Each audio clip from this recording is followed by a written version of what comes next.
저희가 황무지와 우물을 택하겠습니다. 미쳤구나. 완전히 미쳤어. 조선 숙종 25년 한강 나루터를 호령하던 거상 허준상의 임종 자리에서 믿을 수 없는 일이 벌어졌습니다. 20마지기 황금 같은 옥토를 두고 겨우 5마지기 돌밭과 30년간 물 한 방울 나오지 않은 폐우물을 선택한 며느리가 있었습니다. 세상 사람들은 모두 그녀를 미쳤다고 손가락질했습니다.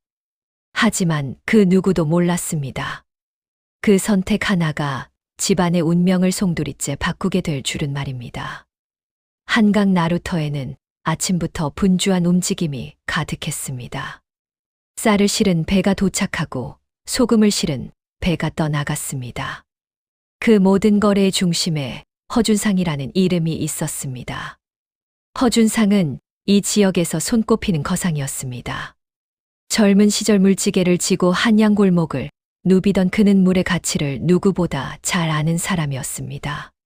30의 나루터 객주가 되었고 40에는 한강변 땅을 사들이기 시작했습니다. 70평생을 물과 함께 살았고 물로 재산을 일궜습니다. 하지만 이제 그의 숨소리가 점점 거칠어지고 있었습니다. 77해를 살아온 노인의 몸은 이미 한계에 다다랐습니다. 한때 한강을 오르내리는 뱃사람들 사이에서 모르는 이가 없던 거상이었지만 지금은 뼈만 앙상하게 남은 손으로 겨우 이불깃을 쥐고 있었습니다. 병석 곁에는 두 아들이 앉아 있었습니다. 큰아들 인석은 40대 중반의 나이로 널찍한 얼굴에 기름기가 번들거렸습니다. 그의 눈빛에는 조급함이 서려 있었습니다. 아버지의 재산이 어떻게 나뉠지 그 생각뿐이었습니다. 큰며느리 송씨는 남편 뒤에서 연신 목을 빼며 시아버지의 상태를 살폈습니다. 그녀의 눈빛은 날카로웠습니다. 혹시나 동생네가 더 많은 몫을 가져가지는 않을까 그 걱정으로 가득했습니다. 둘째 아들 인호는 35의 나이로 평생 글공부만 해온 선비였습니다. 세상 물정에는 어두웠지만 아버지의 임종을 앞두고 눈시울이 붉어져 있었습니다. 진심으로 아버지를 걱정하는 마음이 얼굴에 드러났습니다. 둘째 며느리 이 씨는 차분한 눈빛을 가진 여인이었습니다. 양주 약초꾼 집안의 딸로 태어나 어려서부터 산과 물의 이치를 배우며 자랐습니다. 아버지를 따라 산을 오르내리며 약초를 캐고 물이 흐르는 곳을 찾는 법을 익혔습니다. 방 안의 공기가 무겁게 가라앉았습니다. 모두가 허준상의 입을 지켜보고 있었습니다. 재산을 둘러싼 팽팽한 긴장감이 흐르는 방이었습니다. 허준상이 힘겹게 눈을 떴습니다.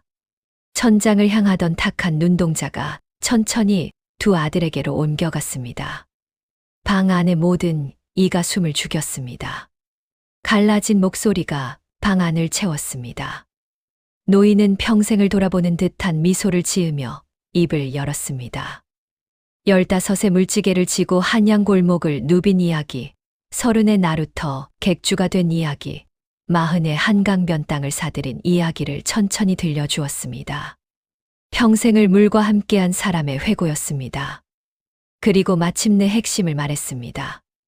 재산을 둘로 나눴으니 두 아들이 골라야 한다고 했습니다. 인석의 눈이 번뜩였습니다. 송씨가 남편의 등 뒤에서 고개를 끄덕였습니다.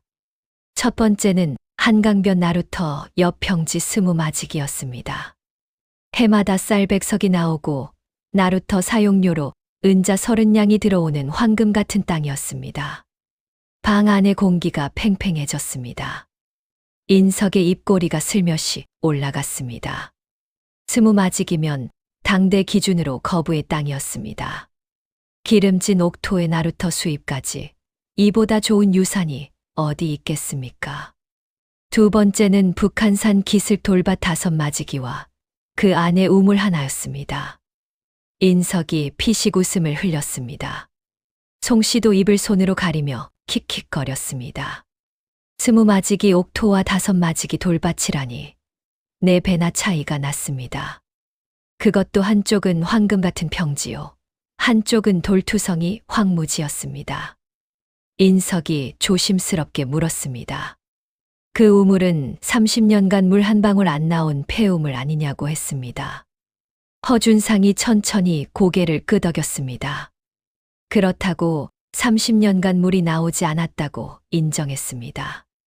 방 안의 침묵이 내려앉았습니다. 이 씨가 고개를 들어 시아버지를 바라봤습니다. 허준상의 눈빛에는 알 수 없는 깊이가 서려 있었습니다. 노인은 목소리를 한층 낮추어 마지막 말을 덧붙였습니다. 물의 가치를 아는 자가 자신의 대를 잇는다고 했습니다. 인석의 미간이 찌푸려졌습니다. 무슨 뜻인지 알 수 없는 말이었습니다. 하지만 인석에게 중요한 것은 스무마지기 땅이었습니다. 수수께끼 같은 유언 따위는 귓전으로 흘렸습니다. 송 씨가 남편의 소매를 잡아당겼습니다. 어서 스무마지기를 선택하라는 눈빛이었습니다. 허준상은 서두르지 말라고 했습니다. 내일 해가 뜨면 선택해도 늦지 않다고 말했습니다. 노인의 눈이 천천히 감겼습니다. 숨소리가 조금씩 고르게 변해갔습니다. 인석이 자리에서 일어났습니다. 송 씨를 데리고 방을 나서며 중얼거렸습니다. 스무마지기와 다섯마지기 돌밭을 비교하라니 이건 선택이 아니라 그냥 남는 거 주는 거라고 투덜댔습니다. 이 씨는 자리를 뜨지 않았습니다. 시아버지의 마른 손을 바라보며 생각에 잠겼습니다. 30년간 물 안 나온 우물을 왜 유산에 넣으셨을까? 물의 가치를 아는 자라니 대체 무슨 뜻일까 고민했습니다. 어린 시절 아버지에게 들은 말이 떠올랐습니다. 산에서 물이 나는 곳은 하늘이 정한다는 말, 사람 눈에는 안 보여도 땅 밑 깊은 곳에서는 물길이 흐른다는 말이 생각났습니다. 이 씨의 눈빛이 깊어졌습니다.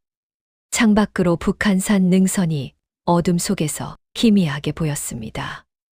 다음 날 해가 떴습니다. 허준상의 방에 다시 네 사람이 모였습니다. 밤새 뜬 눈으로 지샌 듯 인석의 눈이 충혈되어 있었습니다. 하지만 그 눈빛만큼은 어느 때보다 또렷했습니다. 밤새 스무마지기 땅에서 거둘 수확을 계산하고 또 계산했던 것입니다. 쌀 100석의 나루터 사용료 30냥, 여기에 땅값 상승까지 고려하면 엄청난 재산이었습니다. 송 씨는 남편 옆에 바짝 붙어 앉아 입꼬리를 올리고 있었습니다. 어젯밤 남편에게 신신당부했습니다. 형이니까 먼저 고르겠다고, 당연히 스무마지기를 택하겠다고 큰 소리로 말하라고 했습니다. 허준상이 눈을 떴습니다. 어젯밤보다 숨소리가 더 거칠어져 있었습니다. 노인이 물었습니다. 정했느냐고 말입니다. 인석이 재빨리 입을 열었습니다. 자신이 형이니 먼저 고르겠다고, 한강변 스무마지기를 택하겠다고 말하려는 순간이었습니다. 인석의 말이 끝나기도 전에 이 씨가 입을 열었습니다. 자신들이 황무지 다섯마지기와 우물을 택하겠다고 조용히 말했습니다. 방 안의 공기가 얼어붙었습니다. 인석의 입이 떡 벌어졌습니다. 송 씨의 눈이 휘둥그레졌습니다. 인호는 아내를 돌아보며 얼굴이 하얗게 질렸습니다. 이 씨는 고개를 숙인 채 조용히 무릎 위에 손을 모으고 있었습니다. 인석이 더듬거리며 되물었습니다. 제대로 들은 건지 의심스러웠습니다. 스무마지기 옥토를 두고 다섯마지기 돌밭을 택하다니 있을 수 없는 일이었습니다. 송 씨가 날카로운 목소리로 물었습니다. 동서가 지금 무슨 소리를 하는 거냐고 따졌습니다. 이 씨는 고개를 들어 신우 이동서를 바라봤습니다. 흔들림 없는 눈빛이었습니다. 다시 한번 또렷하게 말했습니다. 자신들은 다섯마지기 돌밭과 그 안에 우물을 택하겠다고 말입니다. 인석이 배를 잡고 웃기 시작했습니다. 눈물이 날 정도로 웃었습니다. 송 씨도 입을 막고 킥킥거렸습니다. 인석은 아우의 마누라 머리에서 구더기가 썩었다고 비웃었습니다. 스무마지기를 놔두고 다섯마지기를 택하다니, 그것도 돌밭에 폐우물이라니 말도 안 된다고 했습니다. 이노가 아내의 소매를 잡아 끌었습니다. 손이 부들부들 떨리고 있었습니다. 제정신이냐고 고를 수 있는데 왜 돌밭을 택하느냐고 다급히 물었습니다. 이 씨는 남편의 손을 조용히 감싸 주었습니다. 그리고 낮고 또렷한 목소리로 말했습니다. 물은 거짓말을 하지 않는다고 30년을 기다렸으면 이유가 있다고 했습니다. 이노가 답답하다는 듯 소리쳤습니다. 무슨 이유냐고 물었습니다. 이 씨는 시아버지를 바라봤습니다. 허준상의 눈빛이 미세하게 흔들렸습니다. 입가에 알 수 없는 미소가 번지는 듯 했습니다. 인석은 비웃음을 터뜨렸습니다. 30년간 물 안 나온 폐우물에서 갑자기 물이 솟겠느냐고, 차라리 하늘에서 금덩이가 떨어지길 빌라고 조롱했습니다. 동생 마누라 덕에 집안 재산 다 자기 차지가 됐다고, 고맙다고 비아냥거렸습니다. 송 씨가 이 씨를 위아래로 훑어봤습니다. 여유로운 눈빛이었습니다. 동서가 자기네 땅 손톱만 한 거 가져간다고, 굶어 죽으려고 환장했다고 비웃었습니다. 이 씨는 아무 대꾸도 하지 않았습니다. 다만 시아버지의 얼굴을 물끄러미 바라볼 뿐이었습니다. 허준상이 힘겹게 고개를 끄덕였습니다. 그리 정했으면 그리 하라고 말했습니다. 노인의 목소리는 잦아들었지만 눈빛만은 이 씨에게서 떠나지 않았습니다. 마치 무언가를 확인한 사람처럼 깊은 안도가 서려 있었습니다. 인석이 벌떡 일어났습니다. 송 씨의 손을 잡고 방을 나서며 콧노래를 흥얼거렸습니다. 스무마지기 옥토가 제 것이 되었으니 기분이 날아갈 듯 했습니다. 땅부터 둘러보고 올해 농사 준비를 서둘러야겠다고 신이 나서 말했습니다. 방 안에는 이노 부부와 허준상만 남았습니다. 이노는 풀이 죽은 얼굴로 아내를 바라봤습니다. 대체 왜 그런 거냐고, 형님 말대로 미친 짓 아니냐고 물었습니다. 이 씨가 남편의 손을 꼭 쥐었습니다. 눈빛에는 흔들림이 없었습니다. 물의 가치를 아는 자가 대를 잇는다고 하셨다며 그 말씀을 믿는다고 했습니다. 이노는 고개를 저었습니다. 도무지 이해할 수 없다는 표정이었습니다. 20마지기 옥토를 버리고 5마지기 돌밭을 택하다니. 세상에 이런 바보 같은 선택이 어디 있단 말인가 한탄했습니다. 형님 부부의 비웃음 소리가 아직도 귓가에 맴돌았습니다. 하지만 이 씨의 눈빛은 북한산 능선처럼 고요하고 단단했습니다. 이 씨는 창밖을 바라봤습니다. 저 산 어딘가에 자신들의 땅이 있었습니다. 돌투성이 황무지와 30년간 물 한 방울 안 나온 우물. 모두가 미친 선택이라 했지만 이 씨의 가슴 한편에서는 알 수 없는 확신이 피어오르고 있었습니다. 이 씨 부부가 북한산 기슭 돌밭으로 이사한 날 하늘에서 비라도 내렸으면 좋았을 텐데요. 땡볕이 내리쬐는 한여름이었습니다. 짐이라고는 보따리 2개가 전부였습니다. 온 집안에서 쫓기듯 나왔습니다. 인석 부부가 대놓고 눈치를 줬던 것입니다. 20마지기 주인이 된 마당에 가난한 동생 부부가 눈에 거슬렸던 것입니다. 마을에서 한 시즌을 걸어 도착한 땅은 소문대로 돌투성이었습니다. 이노가 땅바닥에 주저앉았습니다. 눈앞에 펼쳐진 광경에 말문이 막혔습니다. 5마지기라고 해봤자 형님 땅의 4분의 1, 그나마도 온통 돌과 자갈뿐이었습니다. 풀 한 폭이 제대로 자라지 못한 황무지였습니다. 이노는 한탄했습니다. 이게 땅이냐고 돌무더기라고 말입니다. 이 씨는 아무 말 없이 땅을 둘러봤습니다. 저 멀리 우물터가 보였습니다. 돌로 대충 쌓아올린 우물틀이 반쯤 무너져 있었습니다. 30년간 사람 손길이 닿지 않은 흔적이 역력했습니다. 그날부터 이 씨 부부의 고된 나날이 시작되었습니다. 해가 뜨면 돌을 치우고 해가 지면 우물을 팠습니다. 이 씨의 손은 금세 물집이 잡혔습니다. 물집이 터져 피가 흘렀습니다. 손바닥이 갈라지고 손가락이 부르텄습니다. 하지만 멈출 수 없었습니다. 매일 새벽부터 해질 때까지 쉬지 않고 일했습니다. 이노의 허리는 펴지지 않았습니다. 하루 종일 돌을 옮겨도 땅은 여전히 돌밭이었습니다. 마치 돌이 땅에서 솟아나는 것 같았습니다. 하나를 치우면 또 하나가 나타나는 끝없는 싸움이었습니다. 우물은 더 절망적이었습니다. 닷새를 파고 들어가도 마른 돌과 흙뿐이었습니다. 물기라고는 한 방울도 보이지 않았습니다. 30년간 물이 안 나왔다더니 정말이었습니다. 물을 기르러 마을까지 왕복 2시즌을 걸어야 했습니다. 이 씨가 물동이를 이고 산 길을 오르내렸습니다. 다리가 후들거리고 어깨가 빠질 것 같았지만 물 없이는 하루도 버틸 수 없었습니다. 마을 사람들이 수근거렸습니다. 저 여편네가 스무 마지기 버리고 돌밭 택한 정신 나간 년이라고, 남편 팔자 거덜냈다고, 형님한테 가서 용서 빌어야 할 거라고 말입니다. 이 씨는 못 들은 척 고개를 숙이고 지나갔습니다. 귀가 뜨거웠지만 내색할 수 없었습니다. 그저 묵묵히 물동이를 이고 산 길을 걸었습니다. 끼니는 보리죽 한 그릇이 전부였습니다. 그마저도 아껴 먹어야 했습니다. 인석이 스무 마지기에서 거둘 백석을 생각하면 기가 막혔습니다. 형님 집에서는 쌀밥에 고기 반찬을 먹고 있을 것이 분명했습니다.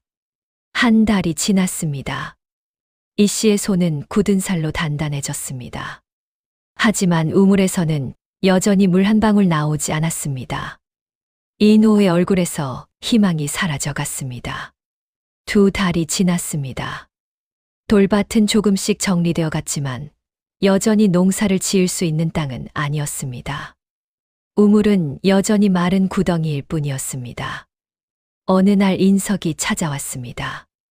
말을 타고 유유히 나타났습니다.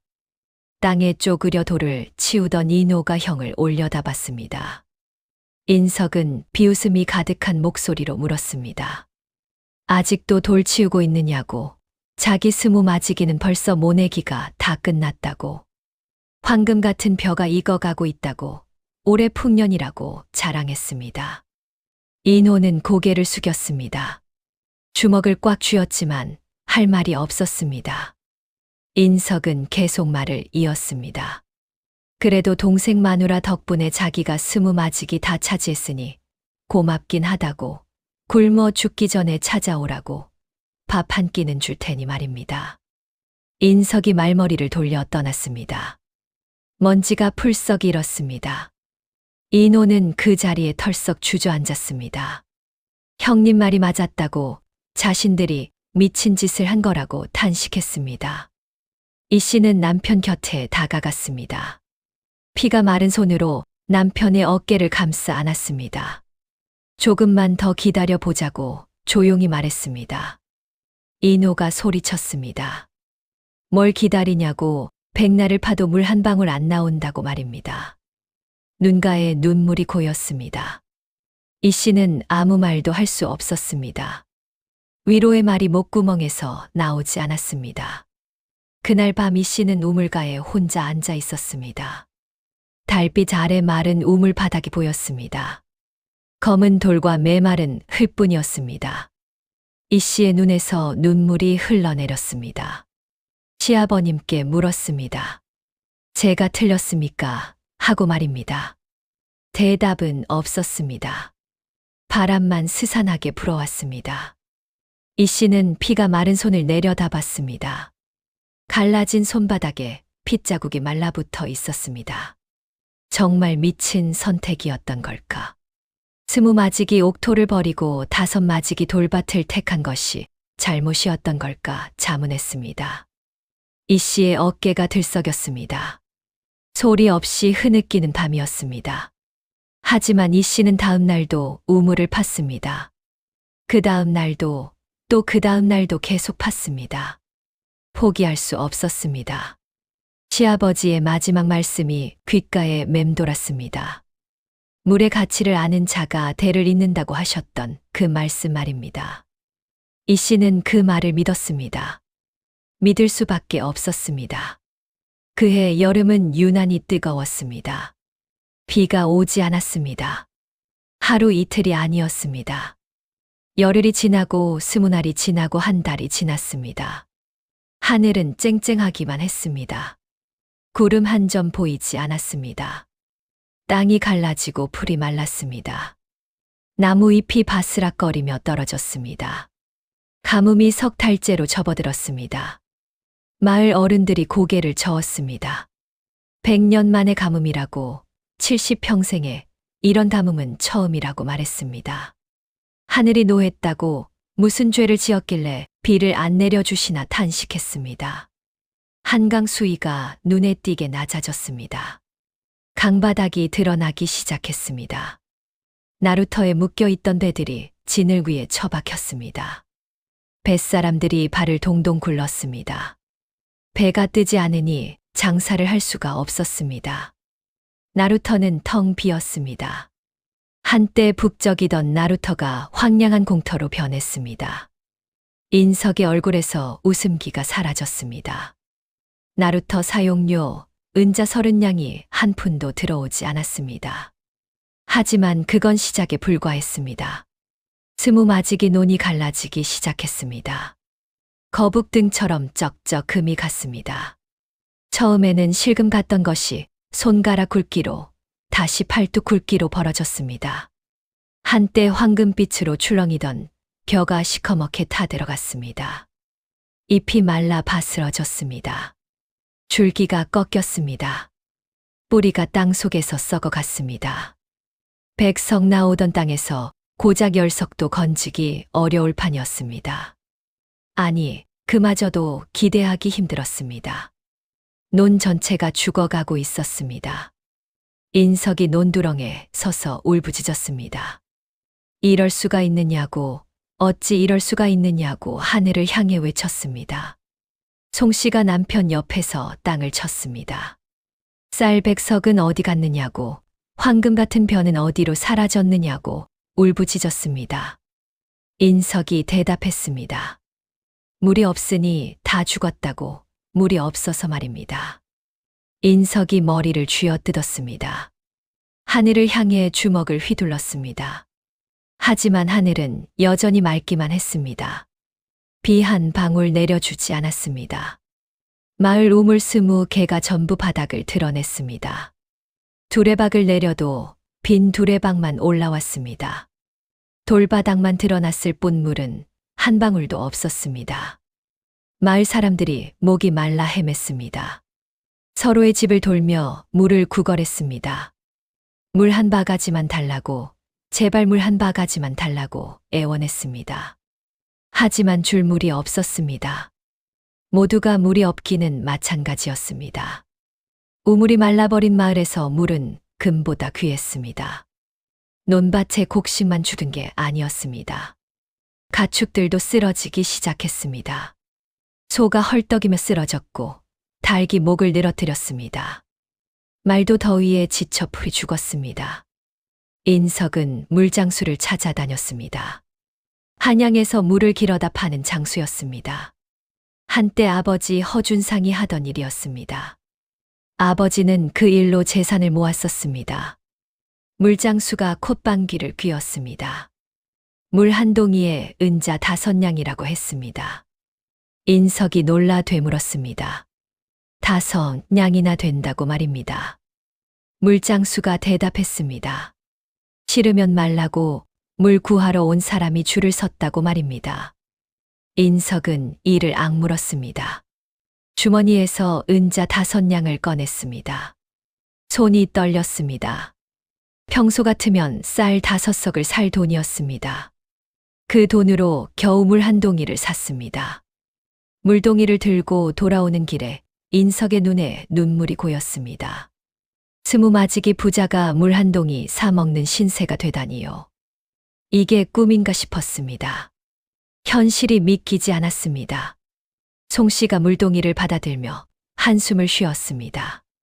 이 물로 며칠이나 버틸 수 있을지 걱정스러웠습니다. 인석이 대답했습니다. 모르겠다고, 비가 와야 하는데 말입니다. 인석이 하늘을 올려다봤습니다. 구름 한 점 없는 파란 하늘이 원망스러웠습니다. 아버지가 평생 물장수로 일하며 물의 소중함을 말씀하셨던 게 이제야 이해되었습니다. 그 시각 북한산 기슭 돌밭에서는 이 씨가 우물을 파고 있었습니다. 90일째 되는 날이었습니다. 90일 동안 하루도 빠지지 않고 우물을 팠습니다. 매일 새벽부터 해질 때까지 땅을 파고 돌을 치웠습니다. 손바닥은 굳은 살로 딱딱해졌고 허리는 쑤시고 아팠습니다. 밤마다 피로 물든 손을 씻으며 버텼습니다. 내일은 물이 나올지도 모른다는 희망 하나로 버텼습니다. 하지만 이 씨는 멈추지 않았습니다. 열흘만 더 버티면 100일이었습니다. 어린 시절 아버지에게 들은 말이 있었습니다. 정성을 100일 동안 들이면 하늘도 감동한다고 말입니다. 우물 바닥에 커다란 바위 하나가 박혀 있었습니다. 이 씨는 커다란 바위의 주변을 조금씩 파내고 있었습니다. 다른 돌들은 치워졌지만 이 바위만은 꿈쩍도 하지 않았습니다. 이 씨가 곡괭이를 들어 올렸습니다. 온 힘을 다해 바위 틈을 쳤습니다. 쨍 하는 소리와 함께 불꽃이 튀었습니다. 바위가 미세하게 흔들렸습니다. 이 씨의 눈이 커졌습니다. 바위 아래쪽에서 뭔가 번쩍이는 게 보였습니다. 싸늘하고 축한 기운이 느껴졌습니다. 코끝에 시원한 물 냄새가 스쳤습니다. 이 씨의 심장이 빠르게 뛰기 시작했습니다. 설마 하는 생각이 머릿속을 스쳤습니다. 가뭄 100일째 되는 날이었습니다. 이 씨도 우물을 판 지 꼭 100일째였습니다. 새벽부터 우물 바닥에 내려가 바위와 씨름했습니다. 어제보다 바위가 더 흔들리는 것 같았습니다. 이 씨는 이를 악물고 곡괭이를 내리쳤습니다. 딱 하고 바위가 갈라지는 소리가 났습니다. 이 씨의 손에 힘이 들어갔습니다. 한 번만 더 해보기로 했습니다. 곡괭이를 들어 올려 온 힘을 다해 내리쳤습니다. 쿠르르르르릉. 바위가 쪼개지며 갈라졌습니다. 그 순간이었습니다. 바위가 있던 자리에서 물줄기가 솟구쳤습니다. 시원한 물이 이 씨의 얼굴을 적셨습니다. 차갑고 맑은 물이었습니다. 이 씨는 멍하니 서 있었습니다. 꿈인가 싶었습니다. 정말 물이 나온 것일까 믿기지 않았습니다. 이 씨가 소리쳤습니다. 물이라고, 물이 나왔다고 외쳤습니다. 목이 터져라 외쳤습니다. 인호가 우물가로 달려왔습니다. 우물 안을 들여다보고는 그 자리에 주저앉았습니다. 바닥에서 물이 솟아오르고 있었습니다. 쉴 새 없이 솟아올랐습니다. 우물이 금세 가득 찼습니다. 넘칠 정도로 물이 차올랐습니다. 인호가 떨리는 목소리로 물었습니다. 정말이냐고, 정말 물이 난 거냐고 말입니다. 이 씨가 우물에서 기어 나왔습니다. 온몸이 물에 젖어 있었습니다. 이 씨의 눈에서 눈물이 흘러내렸습니다. 진짜라고 대답했습니다. 100년 만에 가뭄에 100일 동안 정성을 들였더니 하늘이 응답하셨다고 말했습니다. 부부가 서로를 끌어안고 울었습니다. 30년간 마른 우물에서 물이 솟았습니다. 그것도 가뭄 100일째 되는 날, 이 씨가 우물을 판 지 100일째 되는 날이었습니다. 이 씨가 두레박으로 물을 퍼올렸습니다. 손으로 떠서 마셔봤습니다. 달고 시원한 물이 목을 타고 내려갔습니다. 100일 동안 마을에서 길어온 물과는 차원이 달랐습니다. 맑고 깨끗하고 어딘가 달콤하기까지 했습니다. 세상에 이렇게 맛있는 물이 있을 줄 몰랐습니다. 인호도 물을 마시고는 눈을 크게 떴습니다. 물맛이 예사롭지 않다고, 보통 물이 아닌 것 같다고 말했습니다. 이 씨가 하늘을 올려다보며 중얼거렸습니다. 시아버님께 감사드렸습니다. 이제야 알겠다고 100년 가뭄의 100일 정성, 시아버님이 30년을 기다리신 게 이것이었다고 말했습니다. 물의 가치를 아는 자에게 주신다더니 이런 뜻이었다고 깨달았습니다. 소문은 빠르게 퍼졌습니다. 북한산 기슭 돌밭에서 물이 솟았다는 소식이 마을에 전해졌습니다. 처음에는 아무도 믿지 않았습니다. 거짓말하지 말라고 30년간 물 안 나온 폐우물에서 무슨 물이 나느냐고. 하지만 직접 본 사람들이 하나 둘 나타났습니다. 정말 물이 콸콸 솟고 있다고 했습니다. 그것도 맑고 시원한 물이라고 증언했습니다. 마을 사람들이 물동이를 들고 북한산으로 향했습니다. 한 시진을 걸어 돌밭에 도착했습니다. 우물가에는 이미 사람들이 줄을 서 있었습니다. 우물에서는 정말로 물이 넘쳐 흐르고 있었습니다. 가뭄에 지친 사람들의 눈이 휘둥그레졌습니다. 정말이라고 물이 진짜 나온다고 세상에 이런 일이 있느냐고 감탄했습니다. 사람들이 앞다투어 물을 퍼갔습니다. 이 씨는 아무도 막지 않았습니다. 오히려 직접 두레박질을 해서 물을 퍼주었습니다. 한 사내가 물었습니다. 물값은 얼마냐고 말입니다. 이 씨가 고개를 저었습니다. 물은 하늘이 주신 것이라고 어찌 값을 받겠느냐고 필요한 만큼 가져가라고 했습니다. 사람들이 술렁였습니다. 가뭄 속의 물장수들은 물 한 동이에 은자 5냥씩 받고 있었습니다. 그런데 공짜로 물을 준다니요. 사람들이 연신 허리를 굽혔습니다. 고맙다고, 정말 고맙다고 인사했습니다. 이 씨는 해가 질 때까지 물을 퍼주었습니다. 하루에 100동이 넘는 물이 솟았지만 우물은 마르지 않았습니다. 퍼도 물이 차올랐습니다. 그 무렵 인석은 갈라진 논바닥에 서 있었습니다.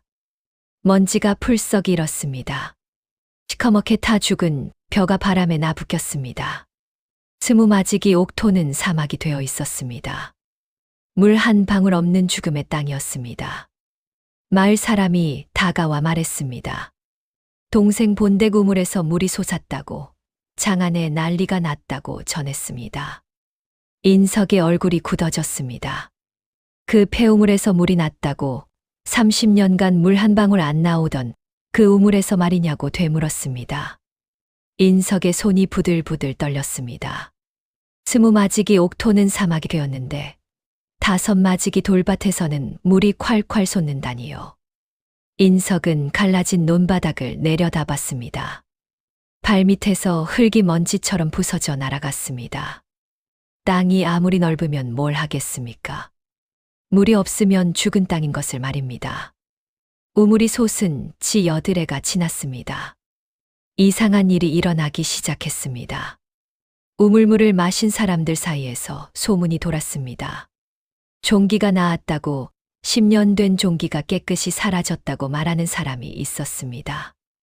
또 다른 사람은 배탈이 싹 가라앉았다고 했습니다. 보름째 설사하던 게 거짓말처럼 멎었다고 증언했습니다. 한 노인은 피부병이 낫고 있다고 했습니다. 10년 동안 긁적거리시던 분이 처음으로 편안해졌다고 말했습니다. 처음에는 아무도 믿지 않았습니다. 우연이겠거니 했습니다. 하지만 비슷한 이야기가 하나 둘 쌓여갔습니다. 이 물을 마시면 병이 낫는다는 소문이 장안에 퍼졌습니다. 한양에서 이름난 의원 하나가 찾아왔습니다. 백발이 성성한 노인이었습니다. 의원이 물을 떠서 자세히 살폈습니다. 빛을 보고 냄새를 맡고 혀끝에 대봤습니다. 의원의 눈이 점점 커졌습니다. 의원이 감탄했습니다. 이런 물은 처음이라고, 이 물에는 귀한 광물 기운이 섞여 있다고, 몸의 독을 빼고 피를 맑게 하는 성분이라고 말했습니다. 인삼, 녹용보다 나을지도 모른다고 했습니다. 왕실의 진상해도 될 만한 물이라고 평가했습니다. 이 씨 부부가 서로를 바라봤습니다. 이노의 입이 떡 벌어졌습니다. 정말이냐고 물었습니다. 의원이 대답했습니다. 50년 의술 인생에 이런 약수는 처음이라고, 북한산 신령이 내린 물이 틀림없다고, 100년 가뭄에 터진 용천수라 기운이 남다를 수밖에 없다고 설명했습니다. 소문은 더 빠르게 퍼졌습니다. 북한산 기슭에 신령의 약수가 솟았다는 이야기가 한양 도성 안까지 들어갔습니다. 양반들이 가마를 타고 찾아오기 시작했습니다. 비단 옷을 입은 부인들이 물동이를 들고 줄을 섰습니다. 사람들이 물값을 내밀었습니다.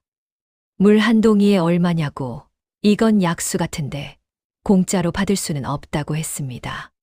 사람들이 앞다투어 은자를 내밀었습니다. 이 씨는 처음에 거절했지만 인호가 말렸습니다.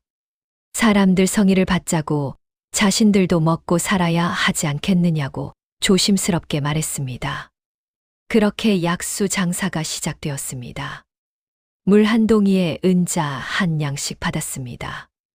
물장수들이 5냥씩 받는 것에 비하면 양심적인 가격이었습니다. 하루에 10동이씩 팔려 나갔습니다. 은자 10냥이 매일 들어왔습니다. 인석이 나루터에서 1년 동안 버는 돈이 30냥이었는데 이 씨는 사흘 만에 그만큼을 벌었습니다. 그러던 어느 날 왕실 내의원에서 사람이 왔습니다. 붉은 관복을 입은 관리였습니다. 관리가 물었습니다. 이 우물의 주인이 누구냐고 말입니다. 인호가 대답했습니다. 자신이 이 땅의 주인이라고 말했습니다. 관리가 두루마리를 펼쳤습니다. 내의원에서 이 약수를 독점 계약하고자 한다고, 매달 은자 50냥을 드리겠다고, 대신 물의 절반은 왕실에 먼저 보내달라고 했습니다. 인호의 다리에 힘이 풀렸습니다. 은자 50냥이라니요. 형님 인석이 나루터에서 1년 동안 벌던 돈이 30냥이었습니다. 그런데 한 달에 50냥을 준다니요. 이 씨가 남편의 손을 꼭 잡았습니다. 두 사람의 눈에 눈물이 고였습니다. 감사하다고, 정말 감사하다고 연신 인사했습니다. 계약이 성사되었습니다. 왕실 독점 계약으로 매달 은자 50냥, 일반 백성들에게 파는 약수로 하루 은자 10냥, 한 달 수입이 은자 350냥에 달했습니다. 형님 인석의 1년치 수입보다 월등히 많은 돈이었습니다. 우물가에 사람들이 몰려들었습니다. 물 마시러 온 사람들을 상대로 장사꾼들이 모여들었습니다. 주막이 들어섰고 물건을 파는 장터가 생겼습니다. 약재상이 자리를 잡았습니다. 5마지기 돌밭이 북적이는 장터로 변해갔습니다. 땅값이 10배로 뛰었습니다. 가을이 왔습니다. 100일간의 가뭄이 끝나고 비가 내리기 시작했습니다. 처음에는 모두가 기뻐했습니다. 목말랐던 땅이 물을 머금었습니다. 마른 우물에 물이 차올랐습니다. 하지만 비가 멈추지 않았습니다. 하루 이틀이 아니었습니다. 닷새, 나흘, 열흘, 비는 쏟아지고 또 쏟아졌습니다. 하늘의 구멍이 뚫린 것 같았습니다. 끝없이 비가 내렸습니다. 한강 수위가 무섭게 불어났습니다. 강물이 둑을 넘기 시작했습니다. 마을 어른들이 고개를 저었습니다. 이건 대홍수라고 50년 만에 대홍수가 온다고 말했습니다. 인석은 논두렁에 서서 한강을 바라봤습니다. 물이 점점 차올랐습니다. 발목까지, 무릎까지, 허벅지까지 차올랐습니다. 인석의 얼굴이 하얗게 질렸습니다. 안 된다고, 제발 안 된다고 외쳤습니다. 하지만 물은 멈추지 않았습니다. 한강물이 둑을 넘어 쏟아져 들어왔습니다. 시커멓게 탁한 물이었습니다. 모래와 자갈과 자풀이 뒤섞인 물이었습니다. 하룻밤 사이에 세상이 바뀌었습니다. 비가 그치고 해가 떴습니다. 인석은 논으로 달려갔습니다. 질퍽거리는 지늘길을 헐레벌떡 뛰었습니다. 눈앞의 광경에 다리가 풀렸습니다. 20마지기 중 15마지기가 사라져 있었습니다. 아예 땅 자체가 없어졌습니다. 강물에 쓸려 내려간 것입니다. 논둑도 없고 논두렁도 없었습니다. 그 자리에는 시커먼 탕류만 찰랑거렸습니다. 남은 5마지기도 모래와 자갈로 뒤덮여 있었습니다. 허리까지 차오르는 모래 덤이었습니다. 여기저기 떠내려온 나뭇가지와 쓰레기가 널려 있었습니다. 인석이 모래밭 위에 털썩 주저앉았습니다. 자기 땅이 어디 갔느냐고, 스무마지기가 어디로 사라졌느냐고 외쳤습니다. 송 씨가 달려왔습니다. 눈을 보더니 그 자리에서 울음을 터뜨렸습니다. 세상의 땅이 어디 갔느냐고, 15마지기가 통째로 없어졌다고 울부짖었습니다. 남은 5마지기는 땅이라고 부를 수도 없었습니다. 모래밭이었습니다. 농사는커녕 풀 한 폭이 심을 수 없는 황무지였습니다. 인석이 허탈하게 웃었습니다. 5마지기 모래밭이라고, 이게 동생 내가 받은 거랑 뭐가 다르냐고 자조했습니다. 울먹였습니다. 인석은 대답하지 못했습니다. 멍하니 모래밭을 바라볼 뿐이었습니다. 한때 황금빛 벼가 출렁이던 20마지기 옥토였습니다. 쌀 100석이 나오고 나루터 사용료 30냥이 들어오던 땅이었습니다.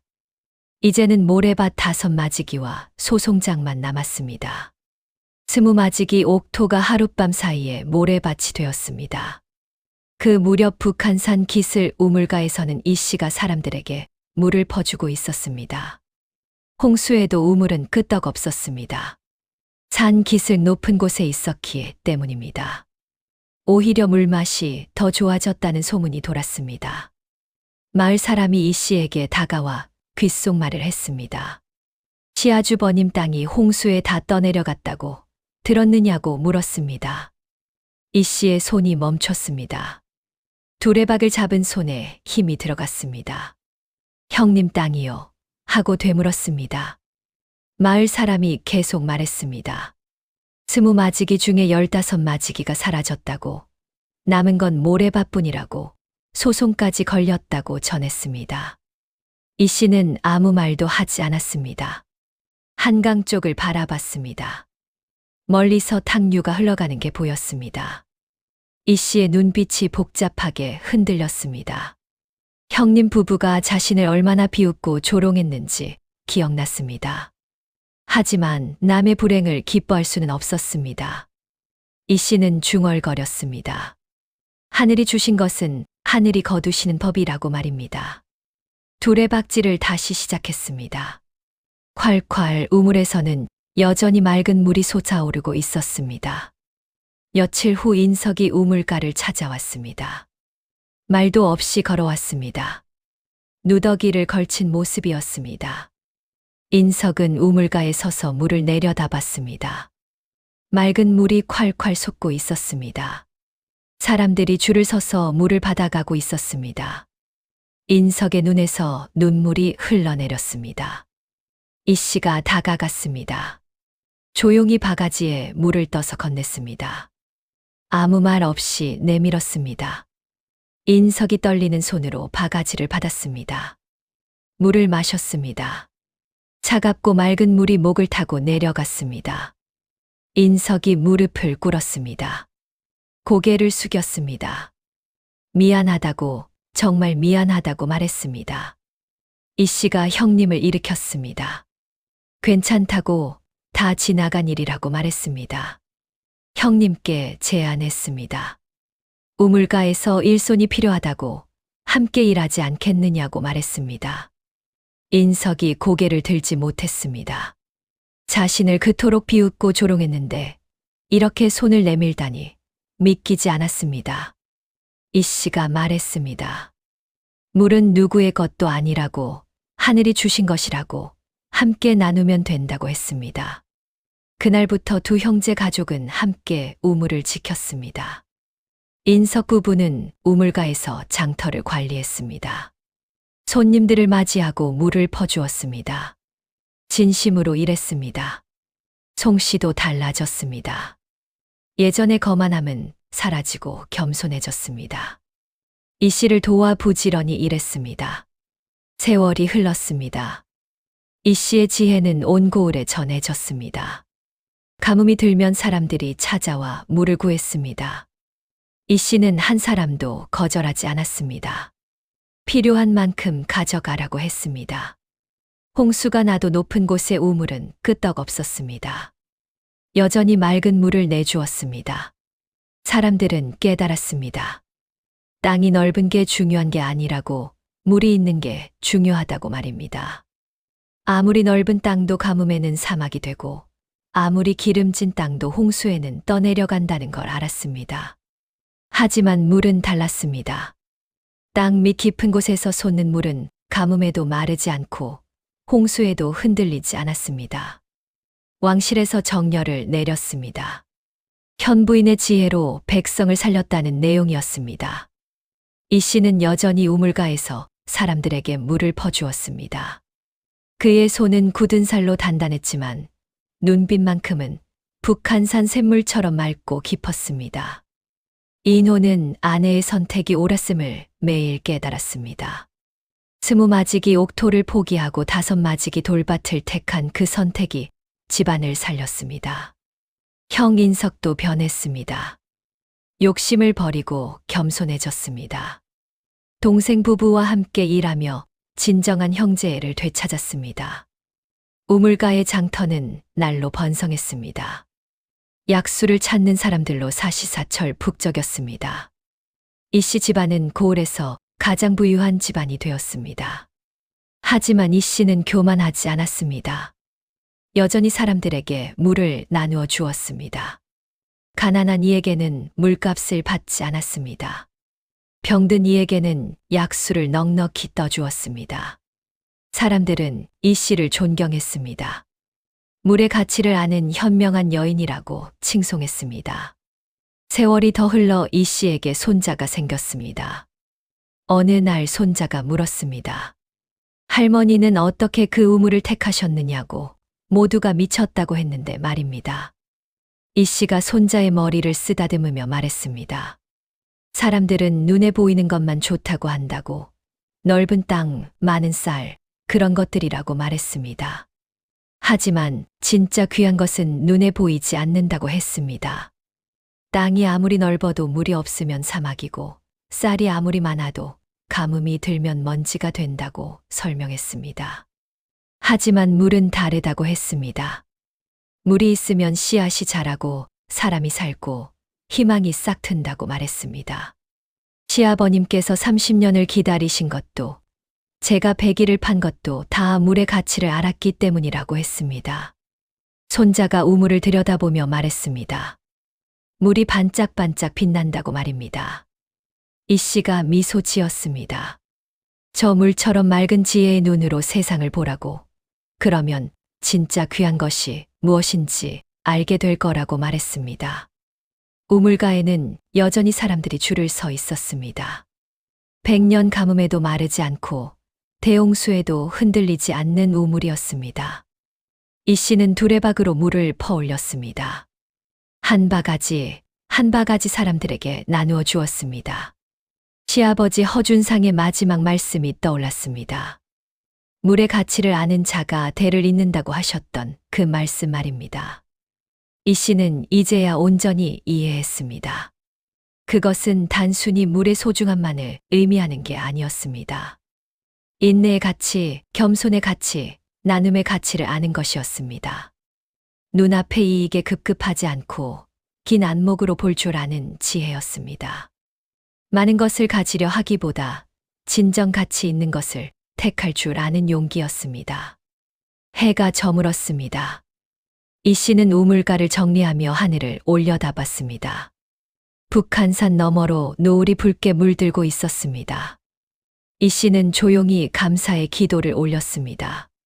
시아버지께, 하늘께, 이 귀한 물을 주신 모든 분께 감사했습니다.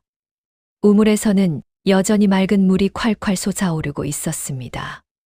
언제까지고 마르지 않을 것 같았습니다. 그 물처럼 이 씨의 지혜와 덕행도 대대손손 이어질 것이었습니다.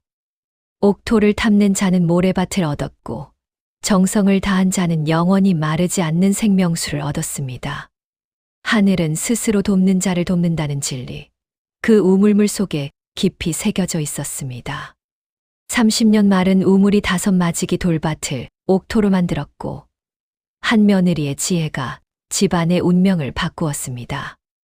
그리고 그 우물은 오늘도 맑은 물을 내어주며 사람들에게 진정한 가치가 무엇인지 가르치고 있습니다. 오늘 이야기가 재미있으셨다면 구독과 좋아요 꼭 눌러주시고요. 댓글 남겨주시면 영상을 만드는데 큰 힘이 됩니다. 감사합니다.